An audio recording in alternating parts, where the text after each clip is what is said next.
দিনটি ছিল গত শনিবার 28শে ফেব্রুয়ারি। আমি এবং আমার প্রিয় বান্ধবীরা আবারও ডিসাইড করলাম একসাথে সন্ধ্যেবেলা কোথাও একটা আড্ডা দেওয়া যাক। আর সেই সূত্রেই আমরা বেরিয়ে পড়লাম। আর সবার প্রথম পৌঁছে গেলাম হাতিবাগানের কাছে আবোল তাবোল নামক একটি গলিতে।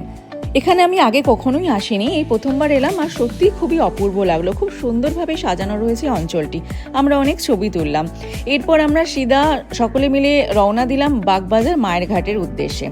আর এখানে এসে সবার প্রথম খেলাম আমরা একটু জল ফুচকা, আর তারই সাথে ছিল দই ফুচকাও।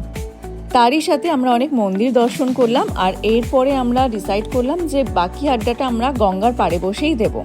আর সেই জন্যই আমরা সিধা চলে গেলাম গঙ্গার পাড়ে। একটা ভালো জায়গা দেখে আমরা বসে পড়লাম। অনেক হাসি ঠাট্টা ইয়ার্কির মধ্যে দিয়ে বাকি সময়টা কাটলো। ক্রুজ দেখতে পেলাম, চা ঘটি গরম খেলাম। আর দেখতে দেখতে রাত্রি 9টা বেজে গেল, বাড়ির উদ্দেশ্যে রওনাও দিলাম। আজকের এই ব্লগটা তোমাদের কেমন লাগলো আমাকে অবশ্যই জানিও। দেখা হচ্ছে পরবর্তী একটি ব্লগে।